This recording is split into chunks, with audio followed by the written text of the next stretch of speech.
নমস্কার, জয় শ্রী গণেশ। স্বাগতম আপনাদের প্রত্যেককে। আলোচনা করছি কোন রাশি নিয়ে বলুন তো? মীন রাশি, পাইসেস। কালপুরুষের রাশিচক্রের দ্বাদশতম রাশি হচ্ছে মীন। জলতত্ত্বের রাশি, বৃহস্পতি প্রভাবিত রাশি, কালপুরুষের দ্বাদশ রাশি। এই রাশিটির অনেক কোয়ালিটিস আছে, জানেন তো? আমি 11টা রাশির ভিডিও অলরেডি তৈরি করেছি এই পার্টিকুলার টপিকের উপরে ডিপেন্ড করে। বাট আজকে খুব ইন্টারেস্টিং মীন রাশিকে নিয়েও তৈরি করতে হচ্ছে। হ্যাঁ, কর্কট, মীন, কন্যাকে নিয়ে যখন এই শত্রু বিষয়টাই আলোচনা করতে হয়, একদম সত্যি বলতে কি বলুন তো, খারাপ লাগে। আপনি বলবেন দাদা কেন, মানে মীন কি এমন অন্যায় করলো যে মীনকে নিয়ে কথা বলতেই খারাপ লাগছে? না, মীনকে নিয়ে কথা বলতে খারাপ লাগছে না, মীনের শত্রুদের নিয়ে কথা বলতে খারাপ লাগছে। কিরকম বিষয়টা দেখুন। প্রথমত, শত্রু সবার আছে, আমার আছে, আপনার আছে, যে ভিডিওটা দেখছেন তার যেমন আছে, তার আত্মীয় স্বজনদের আছে, সবার আছে। কারোর কম আছে, কারোর বেশি আছে। আমি মীন রাশিকে দেখেছি, they are very honest, they are very loyal. মীন রাশির মধ্যে লয়ালিটিটা বেশি থাকে। রাশির জাতক জাতিকাদের কিছু স্বভাবজাত কারণ আছে, জানেন তো, যে কারণগুলো শত্রু তৈরি হওয়ার জন্য অন্যতম ভাবে দায়ী। দেখুন, প্রথমত মীন রাশির জাতক জাতিকারা অত্যন্ত সমানুভূতিক। মানুষ সহানুভূতি দেখায়, মীন সমানুভূতি দেখায়। দিস ইজ দ্য রিজন মীনের প্রচুর শত্রু হয়েছে। আপনি যখন কাউকে নিজের দুর্বলতাটাকে বুঝিয়ে দেবেন, এই অত্যন্ত সমানুভূতিক চিন্তাধারা আপনার শত্রুতার অন্যতম কারণ।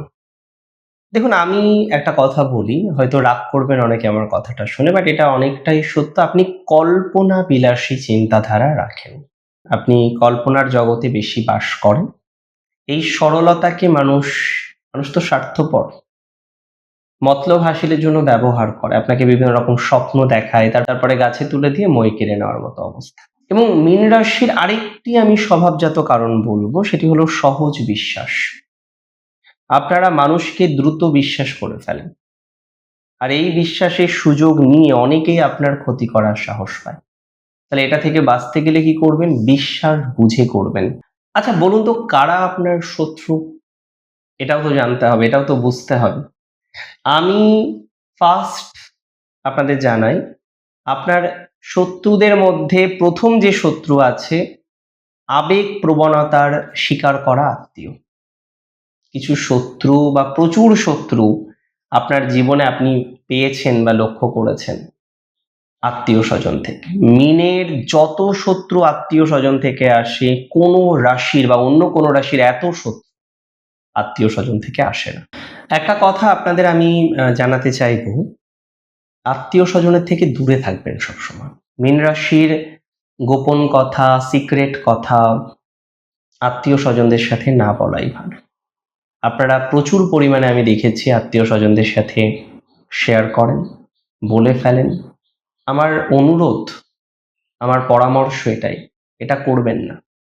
আপনি এটা করে যে কত বড় ভুল করেন, নিজের কত বড় ক্ষতি করেন, আপনি নিজেও জানেন না। এটা বলেন বলে আপনার লাইফে অনেক বড় ভুল হয়ে যায়, অনেক বড় ভুল ডিসিশন আপনি নিয়ে ফেলেন। আর প্রচুর পরিমাণে সুবিধাবাদী বন্ধু রয়েছে, আপনার কাছে ফোন করে তারা মোটিভেশন নেয়। একটা কথাই আমি আপনাদের বলতে চাই, সুবিধাবাদী বন্ধুগুলোকে আর সুবিধা দেবেন না।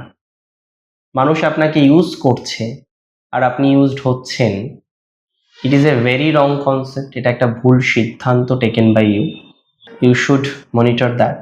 এটা আপনাকে মেনটেন করা উচিত, মনিটর করা উচিত।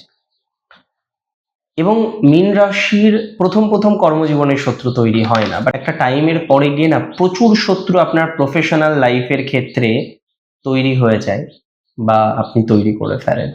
বাট এই বিষয়টাকে আমি উপলব্ধি করেছি, আপনার বস, ইমিডিয়েট বস বা বসরা এবং কলিগসরা প্রচুর শত্রু আপনার প্রফেশনাল লাইফে তৈরি হয়। কারণ প্রথম তারা ভাবে কিছু পারে না বা যোগ্যতাটা কম আছে, কিন্তু পরে যখন রিয়েলাইজ করে না এত যোগ্যতা আছে, ধীরে ধীরে আপনি যখন আপনার কাজের কোয়ালিটি গুলো দেখাতে চান বা দেখান, আমার মনে হয় পজিটিভিটির জায়গাটা অনেকটা বেড়ে যায়। আমি আপনাকে কিছু সতর্কতার বার্তা দেব, কিছু সুরক্ষা কবচ, মানে কি মেনটেন করবেন। ফার্স্ট হচ্ছে, আবেগপ্রবণ হন। আবেগপ্রবণ হওয়া ভালো, কিন্তু বাস্তবটাকে বুঝে আবেগপ্রবণ হবে। বাস্তবটাকে রিয়েলাইজ করতে হবে, বাস্তবটাকে গুরুত্ব দিতে হবে। আমি একটা কথাই আপনাকে বলবো, বাস্তবের মাটিতে পা রেখে কল্পনা প্রবণ হন। নাম্বার 2, একটা নিজের সীমানা রাখুন, যে কে আপনার সীমানায় প্রবেশ করতে পারবে, কে আপনার সীমানায় থাকতে পারবে। একটা সীমানা নির্ধারণ করা আপনার জন্য অত্যন্ত আবশ্যক। এবং আমি একটা কথা বলতে চাই আপনাদের, রাশি মিনের লাইফে না ভালোবাসার একটা খামতি থাকে একটা সময়। অনেক সময় এমন মানুষকে আপনি লাইফে সুযোগ দিয়ে দেন, এন্ট্রি দিয়ে দেন, একটা জায়গায় গিয়ে বুঝতে পারছেন সে ভালো নয়, তারপরে এন্ট্রি দিচ্ছেন বিকজ আপনার এই জায়গাটা ফাঁকা। এটা করবেন না। একা থাকুন, সিঙ্গেল থাকুন, তাও দরকার নেই সবাইকে এন্ট্রি দেওয়ার। কারণ আপনার সরলতার সুযোগ নিয়ে কেউ আপনাকে বড় সড় ক্ষতি করে দিতে পারে।